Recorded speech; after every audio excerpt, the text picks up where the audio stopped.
I took up the coat and just threw it on the ground, trying I was catching my breath. I slapped my face a couple of times, pep talking and convincing myself that I am not, well, a coward. It worked well, until the elevator reached the basement and the door opened. Stale smell of mold and rust hit my nostrils, and I realized another dark hallway was waiting for me. I remembered when I was an intern, I used to take some of the folders down here. Our storage was nearly at the end of the tunnel, which luckily was not that long. I didn't bother to pick up the coat, I just wanted to get the files as soon as possible. I walked straight forward, soon reaching near end of the tunnel. As I was about to reach the door I needed, other one grabbed my attention. All the doors in the basement were on the side of the hallway. This one, however, was at the very end of the hallway. It was open. Is anybody else working overtime? What are the chances they are in the basement at the same time I am? Questions raced in my mind. I approached slowly, glimpsing into it. Room was empty, and I could not see what was in it. I could only see another door on the far side, also open. As I approached, I thought I saw hints of blue light around it. Hello? Words left my mouth. I would definitely be the first one to die in horror movie, I thought, getting mad at my survival instincts. Or lack of them. For better or worse, nobody replied, and I got even closer, reaching entrance.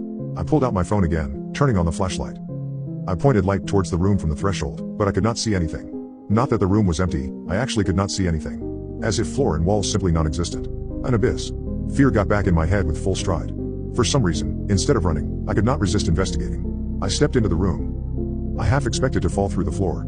I didn't. I could feel the floor beneath me, but as I stepped in, my shoes made no sound. I kept walking towards exit, my steps muted, now strangely drawn towards it. At this distance, I realized I was not tweaking. Tiny blue slivers, thin as a strand of hair, occasionally busting out of dark around the doorframe, and disappearing few seconds after. Deep breath, and I stepped into it. As soon my attention was diverted from mysterious blue light, I looked up and saw another hallway, similar to the one I came from when I got out of the elevator.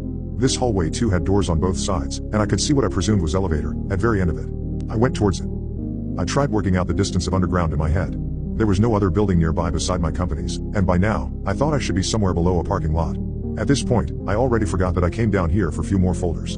I was focused on getting at the end of the hallway. As I approached slowly, just several paces away from the elevator I noticed it was not empty. There was something on the floor. I squinted, my eyes getting close, and after moments of confusion, I figured out what it was. Blood drained from my face. It was my coat. The one that I took off just few minutes earlier. Fuck this, I thought, and I ran back towards the elevator. My elevator. The one on the other side of this hellbent room. I ran through black room, reaching my elevator in a few moments, frantically hitting the button for the ground floor and for closing the door. I looked over at my coat at the floor. Fuck that too. It can stay here. Almost crying from relief that my pass was still around my neck, I slid it to open the glass door and exit the building, ran to my car, not caring to look back. I don't think I ever drove faster, and I was in safety of my home in less than 15 minutes. I lied awake until morning came. When the fear let its hold of me, another feeling came. Curiosity. I had many theories and ideas about what I might have seen there, but I knew there was only one way to find out. I had to go back.